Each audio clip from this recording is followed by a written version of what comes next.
Emulsion identification tests. Friends, look, we can definitely tell if we have an emulsion or not by looking at it from the outside. But we can't tell if our emulsion is oil in water or water in oil. Okay? So, we have a few tests that we perform to determine what type of emulsion it is.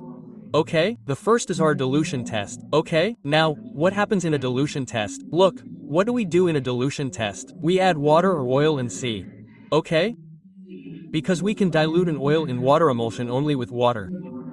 Okay, and we can dilute an oil in oil emulsion only with oil. Okay, look, in the oil in water emulsion, our oil is a dispersed fuzz.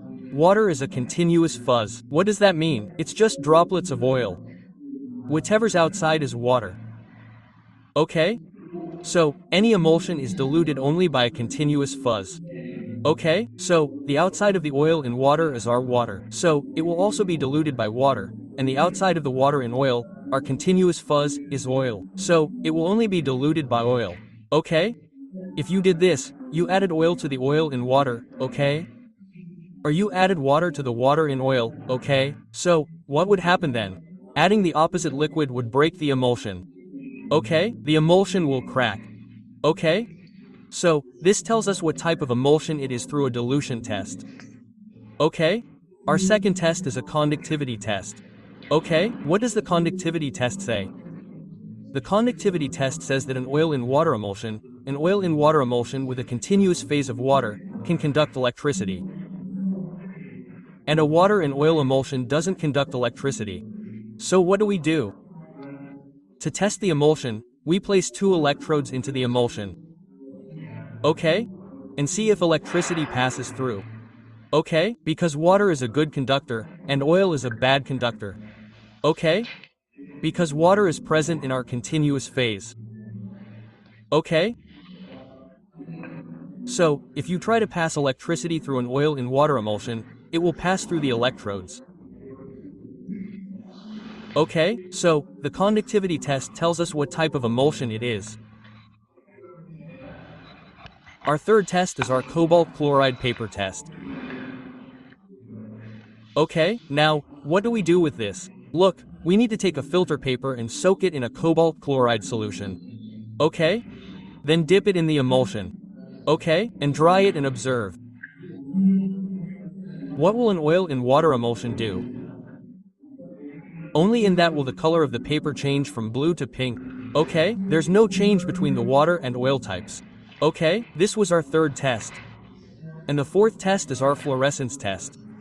Okay, what principle does the fluorescence test work on? It works by sensing the oil, okay? If we expose oil to UV rays, it begins to fluoresce.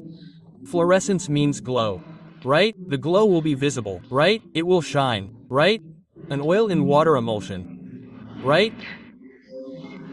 If there are oil droplets in an oil in water emulsion, and the continuous phase is all water and only oil droplets. Right? So what will happen in that? You will see a spot pattern. Right? These oil droplets will appear to glow. Right? And what will happen in a water and oil emulsion? In a water and oil emulsion, the entire outer portion will appear to glow. So, it exhibits complete fluorescence because the droplets are tiny. Right? So, it appears completely glowing, right? But in the oil in water emulsion, the one on top shows only droplets. Only the droplets show fluorescence. Right? After this, the fifth and last is our dye solubility test. Right? In this, we use dyes. Okay? Like our oil-soluble dye is scarlet red. Okay?